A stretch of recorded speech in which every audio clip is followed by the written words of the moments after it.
Mais du coup, on va parler grève féministe. J'imagine que les gens qui nous regardent y étaient, j'en sais rien, je sais pas. En tout cas, nous, on y était. On y était.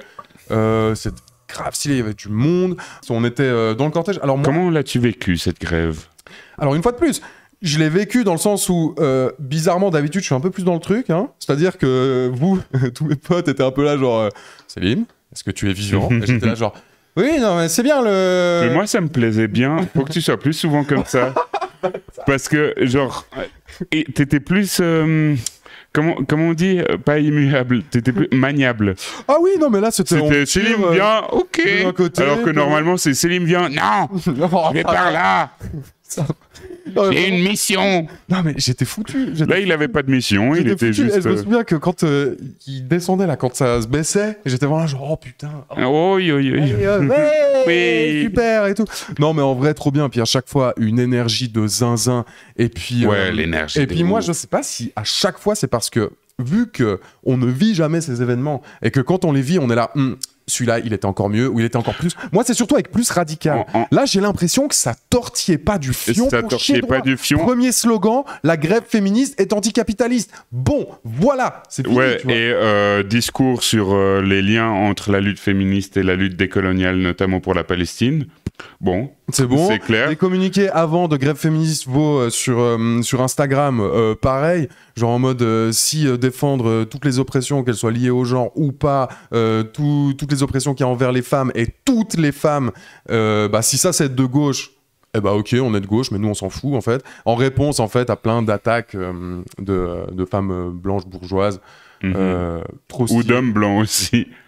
Ouais, non, Il y a alors aussi là, des hommes qui s'amusent à attaquer. Oui, bien sûr, mais dans ce post, c'était vraiment pour répondre à ce truc de alors tout le monde nous dit qu'on devrait être inclusive, machin et tout. Puis c'était là, bah vous êtes en gros, on est inclusive. Tant que vous respectez ces principes-là. Voilà. Et au bout d'un moment, c'est génial ce truc de il faut arrêter d'exclure une partie des femmes, etc. Parce que c'est de nouveau. Si on va au bout de l'analyse, c'est un peu arrêter de politiser la politique, arrêter de politiser le féminisme, arrêter d'avoir des revendications trop marquées sur l'échiquier politique, et c'est donc déshistoriciser la lutte féministe, parce que la lutte féministe est intrinsèquement liée à la lutte socialiste. C'est une réappropriation de la bourgeoisie. Ah, mais on l'a vu avec le Conseil d'État, je sais pas si t'as vu. Non. Incroyable. Bah, le Conseil d'État a décidé de ne pas soutenir cette grève, machin, parce que trop politique, trop politisé, politisons la politique, je sais pas quoi. Et puis par contre, le jour, donc le 14 juin, petite photo sur Instagram, égalité, tu vois, Tipeee avec égalité à toutes les femmes, je sais pas quoi, t'as tous les autres à côté. C'est génial. T'es là, bah super, vous soutenez pas, qu'est-ce que vous faites? Faut décider au bout d'un moment. Là, du coup, ça veut dire que ce post Instagram, mon cher Robin. Oui. Mais il était politisé? Bah oui, c'est ça ce que je comprends pas. Bah, moi non plus, je comprends pas. Vraiment, c'est très bizarre. Mais j'ai l'impression que les bourgeois et bourgeoises imaginent la grève féministe un peu comme la fête des voisins. Oui. Genre, ça doit être juste une grande fête. Oui, et puis bon, il y a certaines personnes qui ont des revendications plus ou moins claires, mais tu vas boire des binges. Tu vas boire des binges et tu t'habilles en rose et c'est chouette, quoi. Ouais. Alors que, bah non, la grève féministe, déjà le mot grève, c'est un chouïa politique. Le mot féminisme, c'est un chouïa politique. Défiler dans la rue, enfin, on va pas toutes les faire, mais on se comprend. Mais approprier les espaces. Tu demandes éminent faquin. Moi, j'ai eu des retours de parce collègues. Que était à Lausanne. Hein. Apparemment, à Berne, c'était la dingue. 35 000 personnes, ce qui est beaucoup pour Lausanne, Berne. On dit 20 000. Un truc du genre 20 000 et selon la police, 500. Oui. Mais je crois que même en termes de chiffres estimés, c'est plus que l'année passée, je crois. Parce que vraiment, le cortège, il avait de la gueule. Déjà, l'année passée, il avait de la gueule. Mais cette année, quand tu regardais, quand on descendait vers la gare, il avait une de ses gueules, le cortège. Il était incroyable. C'était ouf. À la gare, le Starbucks, qui a dû être protégé par la police. T'as vu ça ou t'étais dans les nuages? Je crois que c'est plus la story de Belkis. Parce que, en gros, la police à la base ne protégeait pas le Starbucks de la gare et il y a peut-être des gens qui sont rentrés pour coller des stickers pro-pal et pour boycotter les entreprises qui soutiennent Israël. Et pour gueuler un peu les gens qui sortent du à côté, qui vont se prendre un Starbucks et qui sont juste là genre... qu'est-ce qui se passe? Et donc, ils ont collé des stickers. Du coup, les flics sont arrivés. Mais quand moi, je suis passé, t'avais toute la vitrine du Starbucks qui était remplie de stickers. Ouais. Alors, évidemment, soutien à toutes les familles des vitrines.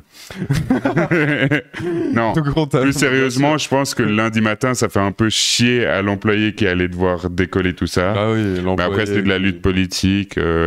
Voilà, c'est bon. Hein. Voilà. J'ai l'impression que le mood était vraiment bien. Ça dansait, c'était magnifique. Les fumis. Jusqu'au moment où, oui. et on va en parler, à minuit, des petits hurluberlus se sont amusés à venir foutre le bordel. Et puis... Alors, avec d'autres mots, hurluberlu, on peut traduire par des néo-nazis. Ah ouais. Attends, est-ce qu'on a le droit de dire gros facho, là, dans ce cas-là? Bah, le Blick a utilisé le terme de néo-nazi. Bon, alors... se sont amusés à foutre le bordel, on peut traduire par ont commis des agressions physiques et verbales. Alors, ils ont blessé... 2 personnes minimum. Ils ont blessé 2 personnes minimum, et puis il y a eu du tapage. Il y a eu du bras droit en l'air. Il y a eu du pétard, de ce que j'ai entendu. Il y a eu du pétard dans la foule, oui, du gros pétard. Et là, Blick a balancé une vidéo, on les voit se faire poursuivre avec des gens qui juste les font fuir en gueulant nous sommes tous contre les fachos, je sais pas quoi. Et ouais, non, ça fait peur. Et puis c'est dans ce genre de moment où on voit qu'on est dans le juste, hein, parce qu'à chaque fois, face à ce... Mais vous traitez tout le monde de facho. Ouais. J'ai vu... Vous en avez pas marre. Cet argument qui, des fois, met personnellement... comment on dit, envoyé dans la gueule en mode... mais en fait, à force de traiter tout le monde de facho, vous dénaturez le terme de facho. Du coup, en fait, vous participez à la banalisation de l'extrême droite en disant que tout le monde est facho. Alors, je peux entendre ce discours en vrai. Je peux entendre le discours de, par exemple, traiter Glucksmann de facho, je sais pas si c'est nécessaire, tu vois. Ouais. Que Glucksmann soit un social traître. Avec Macron, pour moi, c'est beaucoup plus justifié. C'est beaucoup plus justifié, même si on veut être vraiment exact, c'est un libéral à tendance autoritaire fascisante. Ok, mais il n'est pas facho, il n'a pas un programme fasciste. Ok. Mais évidemment que, surtout dans un cadre comme celui de... Mec, tu peux argumenter, je trouve, et c'est pour ça que je dis que ça dépend avec qui, tu vois. Mais tu peux argumenter que oui, il y a énormément de lois qui sont reprises, qui sont clairement autoritaires et qui sont clairement inspirées juste du programme de l'extrême droite. Et si du coup tu considères que l'extrême droite en France est fasciste, eh ben justement, l'extrême droite n'est pas forcément fasciste. C'est là où... Mais après, d'un autre côté, j'ai l'impression que de dire ça, c'est aussi... dénaturer la dangerosité du Rassemblement national. Et c'est là où c'est complexe. Est-ce qu'il faut avoir une discussion d'historiens et de politologues sur la question de qu'est-ce qui est fondamentalement du fascisme et qu'est-ce qui définit un parti fasciste?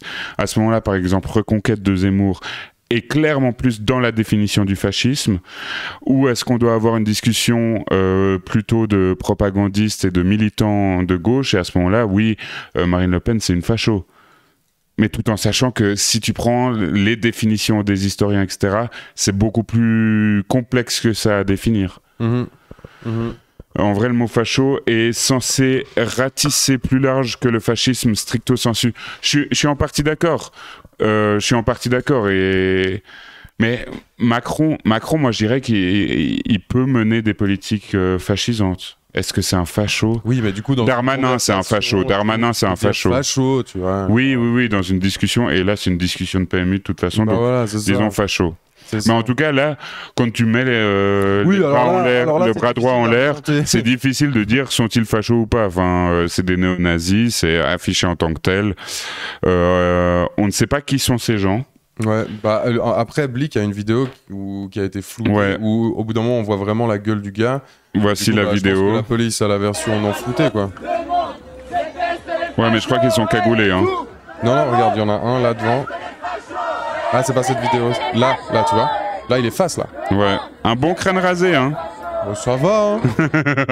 Directement, les crânes rasés. Le monde déteste les fachos. Ouais, c'est complexe. C'est complexe. Déteste les fachos, tout le monde déteste les fachos. Mais c'est marrant parce que ils repartent vraiment les mains dans les poches en mode genre ah bon, on n'est pas accepté. Bah. Après, celui qui est face là, il a l'air de sourire, non? Ouais, il rigole. Il a l'air de rigoler. Il trouve ça marrant. Mais moi, j'ai vu une autre vidéo où t'as un des types qui veut trop se bastonner. Il est là, genre, venez. Ouais. Et bien sûr que ces gens ont pas sauté. Leur but, c'est pas de faire une. C'est pas de faire une émeute, de faire la violence. Enfin, là, c'est bien de dégager ces gens comme ça. Et puis, on espère que la police va les retrouver. Mais du coup, alors, c'est marrant par rapport aux réactions, en tout cas, que. Je sais pas si vous voyez bien là.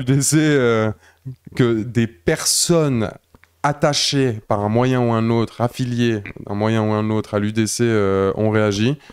On peut se lire 2-3 petits commentaires. Ouais, bah déjà Kiro, mais Kiro il est pas mal suivi hein, quand même sur X, anciennement Twitter. Toi tu sais qui c'est?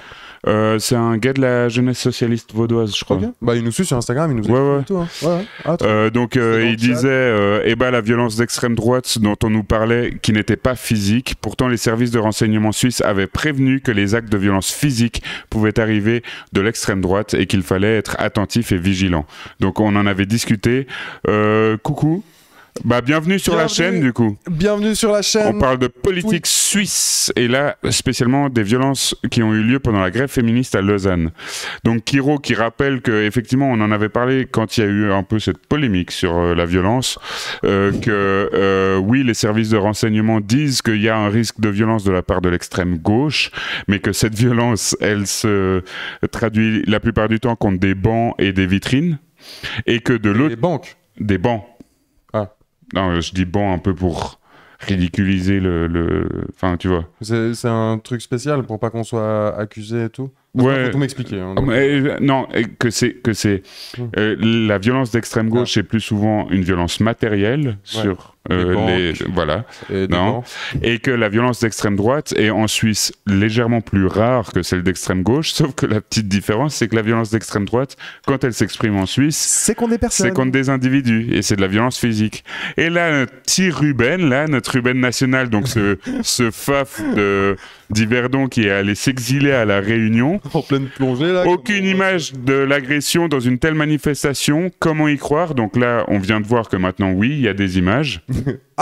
Et même avant les images, hein, quand tu as une quinzaine de témoignages, plus 2 personnes aux urgences, et que tous les témoignages se recoupent, au bout d'un moment, il n'y a pas forcément besoin d'images, parce qu'autrement, comment est-ce qu'on faisait pour connaître les violences avant l'invention du smartphone? C'est justement ça. Les violences ont été inventées au smartphone. Au moment où je mettrai la caméra. Steve Jobs, hein. Je mettrai la caméra, donc ouais, ça fait à peu près 150 ans qu'il y a des violences, voilà. C'est ça. Avant ça, fini. À mon avis, c'était des wesh wesh, donc il a réussi de nouveau à être raciste, parce que wesh wesh, c'est clairement une référence au fait que ce soit des jeunes arabes de banlieue, hein. Allez. Et ils ont trouvé qu'inventer des fachos, c'était plus vendeur. Donc là, ils disent que Blick fait... Et oui, effectivement, les violences ont été inventées au moment de l'invention des smartphones. Mais c'est bien connu, hein. Avant ça, on dénombre 0 violence dans l'histoire humaine avant l'invention des smartphones. 0. La guerre du Sonderbund, on n'a pas de photos. Il n'y a pas de violence. Il n'y a pas de violence. La guerre de sécession, il n'y a pas de photos. Il n'y a pas de violence. Il n'y a pas de violence. Ouais, bon. on peut y aller longtemps, ouais. Et du coup... En gros, sur X, avec ce premier article de Blick, j'ai mis le premier parce qu'ensuite il y en a eu d'autres, mais avec ce premier article du Blick où tu avais un journaliste de Couleur 3 ou un humoriste de Couleur 3 qui témoignait des violences qu'il a vues sur place. Dans les petits commentaires, alors Florilège, de nouveau Ruben, moi ce que je n'arrive pas à comprendre, c'est comment est-il possible en 2024 qu'on ait 0 image d'une telle agression, donc de nouveau remettre en doute la vérité des témoignages parce qu'il n'y a pas d'image. Ensuite, avec cette communauté BTIQ+, je sais pas. C'est une blague, parce que c'est ça aussi, des fois, il faut se mettre vraiment dans le cerveau pour... Dès que quelqu'un leur fait une remarque, c'est tout de suite une agression de gens néo-nazis ou de transphobes. Depuis la nuit des temps, dès qu'il y a foule, il y a des idiots agressifs qui viennent et certains agressent les autres et oui. Et avec un petit graphe pour résumer qui sont les nazis selon la gauche radicale. Sauf que dans les témoignages, tout le monde dit qu'il y a eu des insultes homophobes, c'est ça la différence, c'est misogynes. qu'en fait, si t'arrives pas à faire la différence, en fait, il y a bagarre. C'est quoi justement? On va dépolitiser la politique. Ouais, et surtout qu'ils ont fait des saluts nazis. Enfin, au bout d'un moment, non, mais qu'est-ce que... ouais, c'est ça. ils ont fait des saluts nazis, donc, enfin, selon les témoignages en tout cas. Nous sommes journalistes, nous nous fions aux sources. Mais selon les témoignages, il y a eu des saluts nazis, il y a eu des insultes homophobes et misogynes. Est-ce qu'il faut vraiment débattre de savoir est-ce que c'est des nazis ou pas ? En tout cas, je trouve ça formidable qu'il y ait autant de gens pour défendre des agresseurs néo-nazis ou nier leurs actes, et tout ça courageusement, à visage découvert et avec vos vraies identités. Ouais, donc lui, c'est celui qui a témoigné. Ouais. Là, déjà, on voit avec l'image du profil. La dernière fois qu'il y a eu une prétendue agression de skinhead nazi, ça a fini comme ça. Neuchâtel, il a inventé son agression à la croix gammée. Yes. Oui, alors il peut aussi y avoir des bouffons qui inventent des agressions de FAF. Là aussi. Ouh, là, tu sens effectivement dans le logo. Un néo-nazi, point d'interrogation. Jamais vu de néo-nazi de ma vie. Peut-être que parce que t'en es un. Mais vu le personnage, il veut peut-être dire un blanc. Donc là, maintenant, vu le personnage, ça signifie que Yacine est un raciste anti-blanc parce qu'à chaque fois qu'il voit un blanc, il les traite de néo-nazis. Un raciste anti-blanc et qui traîne qu'avec des Arabes, parce que c'est connu. Oui, oui. Les Arabes ne traînent qu'avec les Arabes, et du coup, on en déduit que, vu son nom, Yacine, monsieur doit avoir des ascendances arabes. Du coup, vas-y.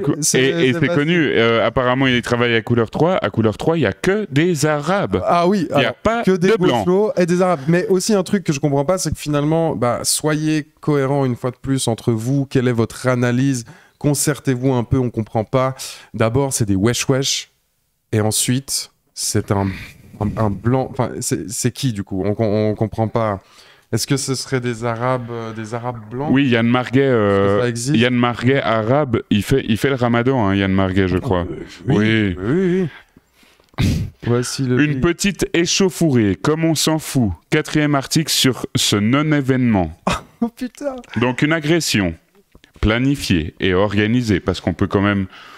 Imaginez ça va être ils super sont pas drôle. tombés par hasard sur la grève féministe et ils se sont pas retrouvés les 4 ensemble, parce que je crois qu'ils étaient au nombre de 4. Oui, tout de noir vêtu. Tout de noir vêtu. Par hasard, ils se sont retrouvés au même endroit face à la grève féministe et par hasard, les 4 se sont dit allez, une petite rixe, ça peut être sympa. Est-ce que ce ne serait pas Roro et Gigi qui s'engueulaient à moitié? Ouais, sous-entendu, c'est une des gens de la Riponne. Arrêtez, ouais, je sais pas. Lausanne est plus dangereux que la bande de Gaza. Quelle chance d'avoir survécu et quel formidable courage d'avoir manifesté. À mon avis, c'est ironique, là. À mon avis. Ouais, je sais pas. Ah, oui, c'est quoi un nazi? La définition de nazi, c'est national-socialismus. National-socialiste. Autre point qui vous dit que ce ne sont justement pas des agitateurs qui sont là pour décrédibiliser les partis de droite qui veulent le retour de l'ordre. Anti-woke. Mais ça, donc là, t'as le point de les nazis étaient de gauche. Oh là là. Je sais pas combien de vidéos maintenant de gens formés sur le sujet avec diplôme te décrivent pourquoi c'est faux, strictement faux de dire que les nazis étaient de gauche. Il n'y a pas de débat à avoir là-dessus. Ensuite, il dit que du coup, c'était un moyen de décrédibiliser les partis de droite. Donc en fait, c'était de l'extrême gauche, Hitler, pour favoriser les partis de droite qui sont arrivés au parti. Quoi, mec? Et surtout... Ça, c'est vraiment pour moi l'argument des gens qui sont pas basés, mais qui mais j'avais croient... pas vu sa photo de profil. Anti-woke, ouais. Qui croient qu'ils ont découvert un truc. Alors attention, petite bombe. Hein. Tout le monde dit nazi, mais on sait pas qu'en fait le NSDAP c'était le S de socialiste. Hein. Ça, on le sait pas. Et qui du Bonne coup soirée à toi, Astral. À plus. Et qui du coup vont te sortir ce truc en mode, hey, paf, hein. Et c'est là, mais mon gars, qu'est-ce qu'on n'est pas prêt à dire? Ouais. On s'en moque de ton témoignage, cher Yacine. Oh là là, mais c'est un florilège, mais j'adore. Autant les doivent être pendus, autant le témoignage semble bidon. Ok, donc ça, je condamne toutes les violences, donc j'ai le droit de sortir ma fille d'analyse. T'as une agression, il y en a un qui sort le téléphone pour filmer afin de l'identifier, et un autre qui téléphone à la police. Bah, en fait... C'est ce qui a été fait. Étienne... C'est ce qui a été fait, Étienne, hein. C'est juste que... Étienne Bagnou, ça a pris un petit peu de temps à retrouver les images, parce que, enfin... T'as pas forcément tout le monde qui a le numéro de téléphone d'Antoine Hurliman, mais ça a été fait, quoi. Oui, parce que c'est Antoine Hurliman qui a fait ça. Ça, c'est une pub. Est-on sûr des propos, les preuves, une agression néo-nazie à l'encontre de femmes le 14 juin, juste après les résultats des européennes, pas d'image, pas de témoins, je dis ça, juste comme ça, hein. C'est le coïncidence, je ne pense pas. Après, si le témoignage de comique payé par Séraphin fait preuve, Alain Soral figure-t-il parmi eux? Donc voilà. Il y a eu plein de remises en question de ces témoignages, de ces multiples témoignages, hein, parce que là, c'est un témoignage de Yacine Nemra, mais il y a eu beaucoup d'autres témoignages de ces agressions. Et du coup, aujourd'hui, la secrétaire de l'UDC, gênée par ses camarades qui ne croient pas aux néo-nazis. C'est génial. Bon, on le verra, au moins, elle a été claire. Hein.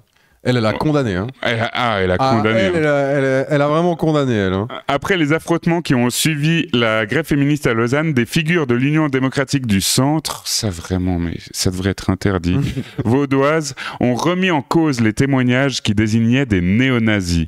La secrétaire générale du parti se distancie et condamne les violences. Elle a condamné, hein. Elle a condamné. C'est magnifique.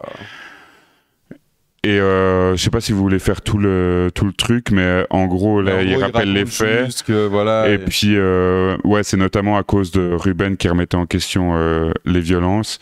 Et Florian qui se sent obligé de dire que l'UDC n'est pas responsable. Alors, est-ce qu'un parti d'extrême droite est responsable ou non de la montée des violences provenant de l'extrême droite ? Attention, parce que ce petit jeu-là, ça veut dire que genre Mélenchon est responsable des goulags en 1934, hein, mais il pourrait nous le sortir. Au niveau du journalisme en France, là, je pense qu'il pourrait lui ressortir ça, ouais. Et lui demander. Ouais. À titre personnel, je regrette et condamne ces violences, peu importe ce qui les occasionne, et apporte mes pensées et mon soutien aux femmes blessées lors de cette journée. Merci, le ou la communicante qui lui a dit, après un 14 juin... C'est peut-être mieux de... faut dire ça. Voilà. Ouais. D'accord, je le dis. Super. Mais du coup, ouais, coucou, Mars. Merci. Merci. On est ensemble. Mais du coup, ça a un peu entaché... Enfin, ça a entaché la grève féministe. Moi, je trouve ça montre quand même, en fait, l'état dans lequel on est.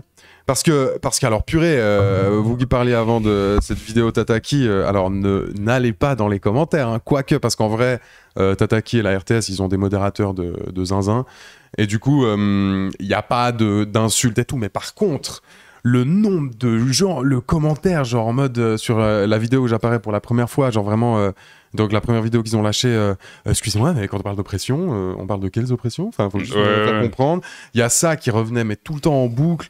Il y a le truc de... Il y a l'armée. L'armée qui ressort tout le temps. Ça demande l'égalité, mais ça fait pas l'armée. Oui, alors super. Il y a le truc de à croire qu'on est en Irak dans ce pays et tout. En fait, oui, il y avait ça aussi. Et en plus, tu vois que Tataki, médias suisses, conventionnels, du journalisme suisse, tu vois qu'ils ont tellement essayé de mettre...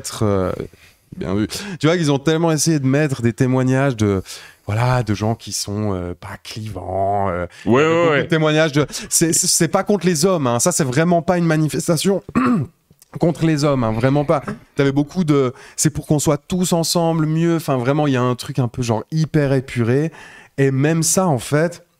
T'as des gens qui sont là, pour eux, c'est déjà trop, c'est déjà beaucoup trop. C'est inaudible. Genre vraiment, c'est en mode, mais il est où le problème? Et puis du coup, là, en fait, toute la journée, il y a des défilés pour rappeler à la population toutes ces oppressions qu'il y a envers les femmes et toutes les discriminations de genre qu'il y a dans ce pays et tout. Et puis là, voilà, le soir, agression par des néo-nazis. Du coup, genre, au final... ça montre quand même juste l'état de la situation, tu vois. Ouais, et le truc aussi que dans le commentaire, il faisait le lien avec les européennes, le résultat des européennes. Pour moi, il y a aussi un lien. Alors, ça veut pas dire qu'on va avoir des ligues fascistes partout dans les rues comme en 1934 ou ce genre de choses. Mais le fait qu'il y ait des partis d'extrême droite ou néofascistes qui commencent à avoir des scores importants, j'ai l'impression que ça donne la confiance aux milices néofascistes mais bien sûr. d'aller dans la rue. On l'a vu aussi à Lyon, je sais pas si vous avez vu ces images d'une 50aine de FAF, mais des FAF comme on en parlait au début du live, là c'est pas FAF, on s'amuse à traiter n'importe qui de FAF, là c'est vraiment genre de nouveau des saluts nazis et du tabassage, etc. Une 50aine, et pour moi c'est ce sentiment d'impunité, notamment lié au fait que les partis néo-nazis ont de plus en plus un écho dans les résultats électoraux, que ce soit en Italie avec Meloni, que ce soit avec l'AfD en Allemagne ou autre. Merci Tataka Marx. Ouais, merci. Faut vraiment qu'on change cette alerte. On le fera, oui. Promis. Merci. Et oui, et c'est en ça que l'UDC n'est pas responsable. Alors effectivement, ils sont pas venus avec les bannières UDC. On espère, parce que sinon vraiment immense scandale. Mais immense scandale, genre c'est pas possible. Parce que déjà scandale, sauf que juste si vraiment c'est directement l'UDC, alors là ça va être chaud pour eux. Mais bien sûr que l'UDC est responsable. Et on le verra aussi après, d'autant plus que l'UDC est responsable de ce climat de légitimation de ces idées-là d'extrême droite. Donc oui, et on le verra après, d'autant plus que l'UDC ou une partie de l'UDC a des liens avec des groupes néo-nazis, ouvertement néo-nazis. Attendez, est-ce que vous condamnez ce que vous venez de dire? Je pense avec les onglets qui sont ouverts là. Oui, là. On a même été gentils. Hein. On les attend là.